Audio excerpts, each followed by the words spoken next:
7월 20일 오전 11시 21분 코스피 시장에 매도 사이드카가 걸렸습니다. 올해 들어 38번째죠. 2008년 금융위기 때가 한 해 동안 26번이었습니다. 우리는 아직 7월인데 그 숫자를 이미 넘겼습니다. 30분 앞선 오전 10시 52분에는 코스닥도 한번 멈췄습니다. 코스닥 150 선물이 6% 넘게 무너지면서 매도 사이드카가 발동됐는데요. 하루에 두 시장이 나란히 브레이크를 밟은 겁니다. 요새 이런 일이 정말 흔한 일상이 되었죠. 제가 이 대본을 녹음하는 시점, 코스피는 6797.70포인트이고 코스닥은 751.09포인트입니다. 불과 한 달여 전인 6월 19일 코스피는 9385포인트였습니다. 한 달 만에 30%가 증발한 건데요. 그런데 오늘 제가 하고 싶은 이야기는 지수가 얼마나 빠졌느냐가 아닙니다. 지수는 뉴스에서도 지겹도록 말해주죠. 정작 아무도 안 알려주는 건 따로 있습니다. 지금 여러분 계좌에서 파랗게 물들어 있는 그 종목입니다. 어제도 봤고 오늘 아침에도 봤고 방금 전에도 앱을 열었다가 그냥 닫으신 그 종목 말입니다. 그거 잘라야 할까요? 버텨야 할까요? 손절은 도대체 몇 퍼센트가 적당한 걸까요? 10%일까요? 7%일까요? 아니면 3%일까요? 오늘 끝까지 보시면 이 질문 자체가 왜 잘못된 질문인지 알게 되실 겁니다. 그리고 남이 정해준 숫자가 아니라 내 손으로 내 손절 기준을 만드는 방법을 가져가시게 될 거예요. 먼저 최근 주식시장에서 어떤 일이 있었는지부터 짚고 가겠습니다. 사이드카라는 말 뉴스에서 자주 들으셨을 겁니다. 쉽게 말하면 시장에 잠깐 제동을 거는 장치죠. 코스피 200 선물 가격이 기준가보다 5% 이상 떨어진 상태로 1분 동안 유지되면 발동됩니다. 그러면 5분 동안 프로그램 매매의 매도 주문이 효력을 잃습니다. 컴퓨터가 자동으로 쏟아내는 매물을 5분만 멈춰 세우는 겁니다. 사람이 정신 차릴 시간을 주는 장치라고 생각하시면 됩니다.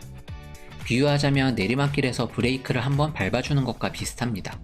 차를 세우라는 게 아니라 속도만 잠깐 늦추라는 거죠. 그래서 사이드카가 걸렸다고 시장이 반등하는 것도 아닙니다. 실제로 7월 20일에도 5분 뒤에 자동으로 해제됐고 지수는 계속 흘러내렸습니다. 당일 코스피 200 선물이 1096포인트에서 1040포인트까지 밀리면서 걸렸습니다. 5.1% 하락 때문에 걸린 건데요. 코스닥은 기준이 조금 다릅니다.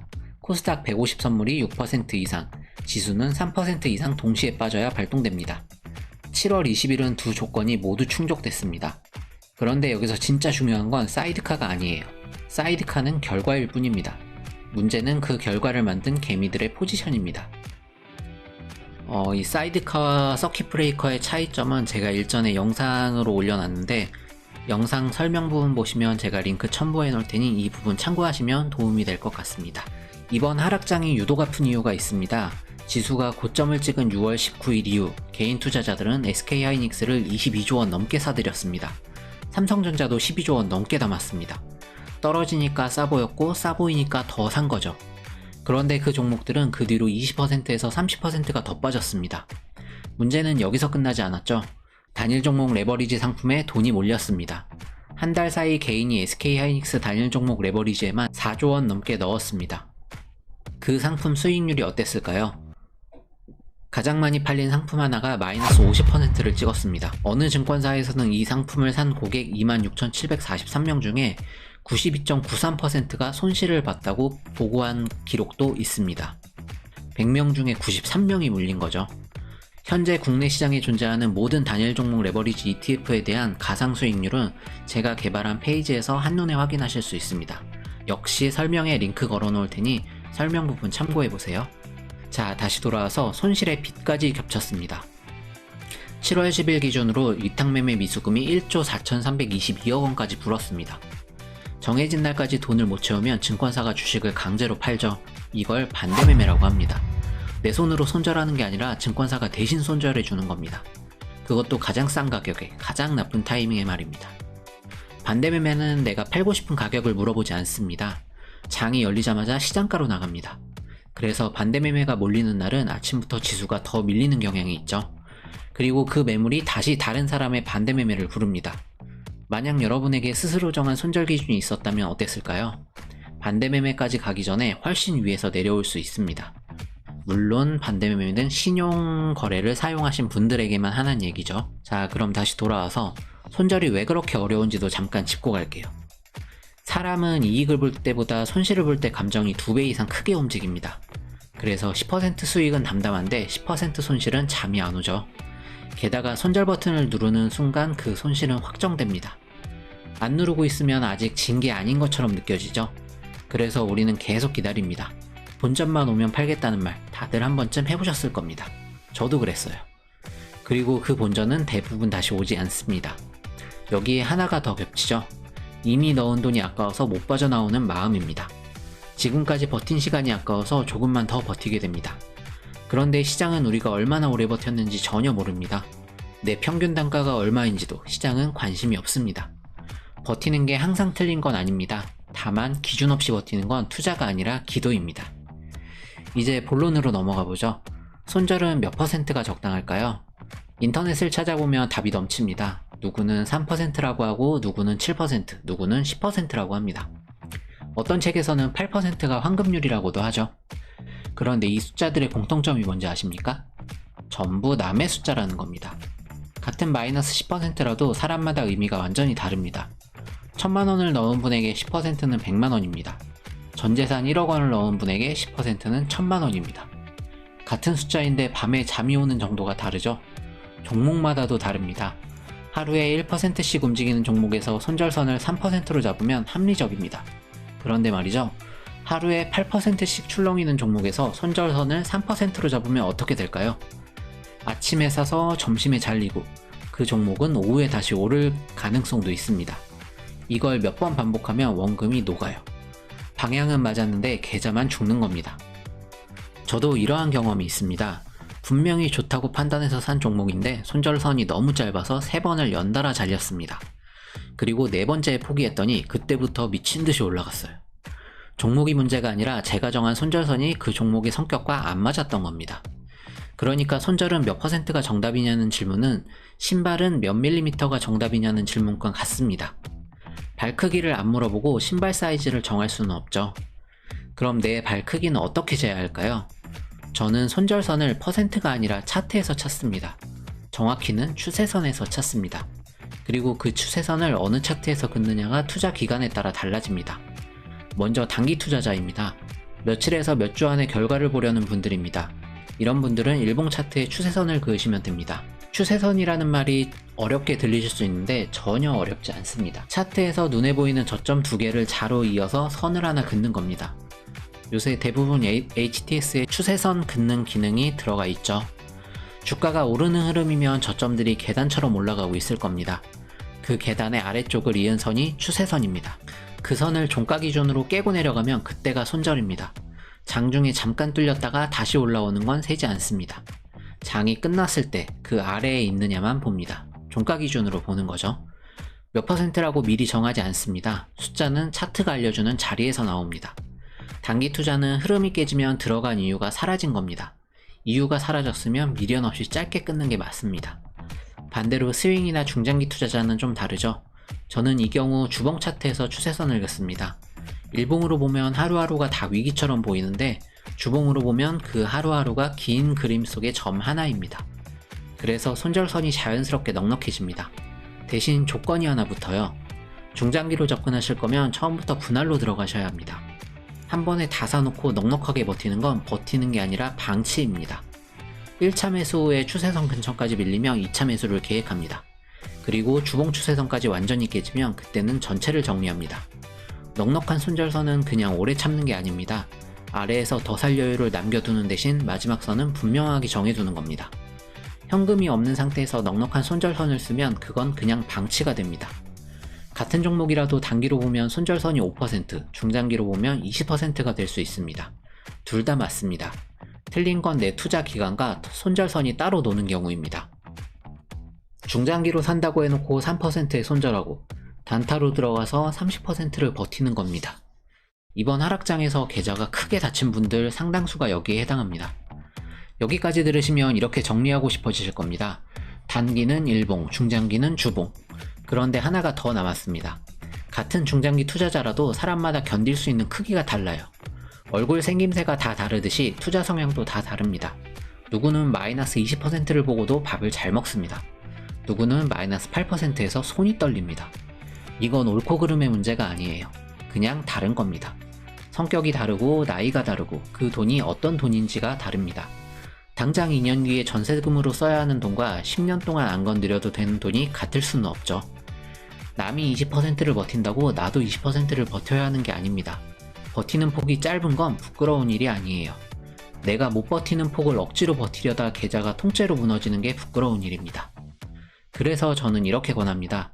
차트가 알려준 손절선과 내가 실제로 견딜 수 있는 크기를 나란히 놓고 보세요.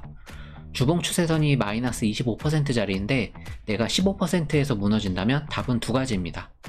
손절선을 15%로 당기거나 비중을 절반으로 줄이는 겁니다. 비중을 절반으로 줄이면 같은 25% 하락도 계좌에서는 절반으로 느껴집니다. 견딜 수 있는 크기는 손절선만이 아니라 비중으로도 만들 수 있습니다. 물론 이런 반론도 있어요. 좋은 회사는 손절 안 하고 버티면 결국 오르지 않느냐는 겁니다. 맞는 말이죠. 매출과 영업이익이 꾸준히 늘어나는 회사를 현금으로 사서 오래 들고 계셨다면 시간은 대체로 여러분 편입니다. 하지만 이번에 크게 다치신 분들은 그 경우가 아니었어요. 레버리지 상품은 오르내림이 반복될수록 원금이 깎입니다. 빚으로 산 주식은 내가 버티고 싶어도 증권사가 안 버텨줍니다. 시간이 내 편인 투자와 시간이 적인 투자는 손절 기준이 같을 수 없습니다. 버티기는 아무 종목에나 쓸 수 있는 전략이 아닙니다. 버텨도 되는 종목에만 쓸 수 있는 전략이죠. 지금 물려있는 종목이 어느 쪽인지부터 구분하셔야 합니다. 그 구분만 해도 오늘 영상값은 하신 거예요. 자, 이제 오늘 밤에 뭘 하면 되는지 말씀드리겠습니다. 첫 번째는 내 투자 기간을 종목마다 적어보는 겁니다. 계좌를 열고 보유 종목을 하나씩 봅니다. 그리고 각 종목 옆에 단기인지 중장기인지 딱 한 단어만 적습니다. 여기서 많은 분들이 당황하십니다. 분명 단타로 들어갔는데 지금은 장기 투자자가 되어 있는 종목이 나오기 때문입니다. 이걸 보통 강제 장기 투자라고 부르죠. 안 판 게 아니라 못 판 겁니다. 그 종목이 바로 오늘 가장 먼저 손봐야 할 종목입니다. 계획이 바뀐 게 아니라 계획이 없었던 겁니다. 여기서 중요한 건 지금이라도 정하면 된다는 점입니다. 이미 물린 종목이라도 오늘부터 기준을 붙일 수 있습니다. 과거의 매수는 못 바꾸지만 앞으로의 대응은 바꿀 수 있어요. 기간을 정했으면 차트를 엽니다. 단기라고 적은 종목은 일봉 차트를 켭니다. 최근 3개월 구간에서 눈에 보이는 저점 2개를 찾아 선으로 잇습니다. 그 선을 오른쪽으로 연장하면 현재 가격 아래에서 만나는 지점이 있습니다. 그게 여러분의 1차 손절 자리입니다. 증권사 앱에서도 선 끊는 도구가 대부분 들어있습니다. 어렵게 프로그램을 깔 필요가 없죠. 중장기라고 적은 종목은 주봉 차트를 켭니다. 1년에서 2년 구간에서 같은 방식으로 저점을 잇습니다. 훨씬 아래에 선이 생길 거예요. 당연합니다. 시간이 길면 견뎌야 하는 폭도 넓어집니다. 여기서 한 가지만 주의하시면 됩니다. 선을 예쁘게 긋는 게 목적이 아닙니다. 내가 오늘 이후로 어디에서 결정을 내릴지 그 자리를 미리 정해두는 게 목적입니다. 선이 조금 삐뚤어도 괜찮습니다. 아무 선도 없는 것보다 100배 낫습니다.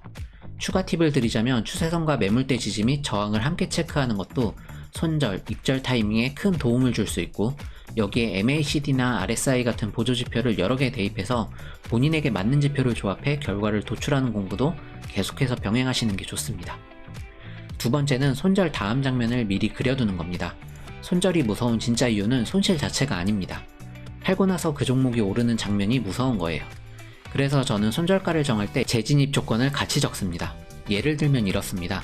주봉 추세선을 종가로 깨면 보유분의 절반을 정리한다. 그리고 다시 그 선 위로 2주 연속 종가가 올라오면 정리했던 절반의 일부를 다시 담는다. 이렇게 적어두면 손절이 이별이 아니라 잠깐 자리를 비우는 일이 됩니다. 심리적으로도 완전히 달라집니다. 안 판다고 결심하는 것보다 언제 다시 살지를 정해두는 게 훨씬 쉽습니다. 그리고 절반만 정리하는 방식도 좋은 선택지입니다. 전부 파는 건 무섭고 전부 들고 있는 건 불안한 분들에게 특히 그렇습니다. 손절도 매수처럼 나눠서 할 수 있습니다. 꼭 한 번에 다 잘라야 손절인 건 아닙니다. 물론 이런 계획을 세워두고도 급하게 오르는 걸 보고 바로 따라 들어가시면 대부분 꼭지에서 사게 되더라고요. 계획은 오르기 전에 사는 것이지 오르는 걸 보고 적는 게 아닙니다. 세 번째는 오늘 밤 5분 과제입니다. 딱 한 종목만 고르세요. 가장 많이 물려있는 종목이면 더 좋습니다. 여러 종목을 한꺼번에 하려고 하시면 오늘 밤에 아무것도 못합니다. 딱 하나만 하세요. 그 종목에 대해 세 줄만 적습니다. 첫 줄, 나는 이 종목을 단기로 볼 것인가 중장기로 볼 것인가. 둘째 줄, 그 기준으로 그은 추세선 가격은 얼마인가. 셋째 줄, 그 가격까지 빠지면 내 계좌 전체는 몇 %가 줄어드는가. 셋째 줄을 적었을 때 숨이 턱 막히면 손절선이 아니라 비중이 잘못된 거예요. 그러면 오늘은 손절선을 고민할 게 아니라 비중부터 줄이시면 됩니다. 그리고 이 세 줄은 꼭 손으로 적어두세요. 머릿속에만 있는 기준은 장이 열리는 순간 사라집니다. 저는 메모 앱에 종목별로 이 세 줄을 저장해두고 매주 주말에 한 번씩 봅니다. 정말 5분이면 돼요. 이 세 줄이 다음번 사이드카가 걸리는 날 여러분을 지켜줄 겁니다. 오늘 이야기를 세 줄로 정리하겠습니다. 첫째, 손절에는 몇 %라는 정답이 없습니다. 남의 숫자는 내 발에 안 맞는 법이에요. 둘째, 손절선은 가격이 아니라 추세에서 나옵니다.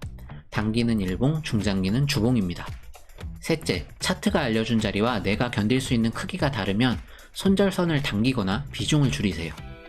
마지막으로 한 가지만 더 말씀드리고 싶습니다. 모든 손절은 아픈 법이에요. 저도 아직 손절을 할 때면 아프고 익숙해지지 않습니다. 그런데 손절이 아픈 것과 삶이 흔들리는 것은 완전히 다른 이야기예요. 주식 때문에 잠을 못 자고 일에 집중이 안 되고 가족 얼굴을 못 보겠다면 그건 손절 기준의 문제가 아니라 비중의 문제입니다. 손절 기준을 정하는 진짜 이유가 여기에 있습니다. 돈을 지키기 위해서이기도 하지만 그보다 내 일상을 지키기 위해서입니다. 계좌는 다시 만들 수 있습니다. 최근 사이드카가 2번 걸리는 이 변동성이 심한 시장도 언젠가는 지나갑니다. 지나간 뒤에 남아있는 사람이 결국 버는 사람입니다. 그러니까 잘라야 할 때 자르는 건 지는 게 아니라 다음 판에 앉기 위한 참가비입니다. 오늘도 손절 버튼 앞에서 마우스를 3번 눌렀다 취소하신 분 있으시겠죠? 그 마음 아신다면 좋아요 한번 눌러주세요. 다음 영상에서는 분할 매수를 제대로 하는 방법을 다루겠습니다. 그때 뵙겠습니다. 감사합니다.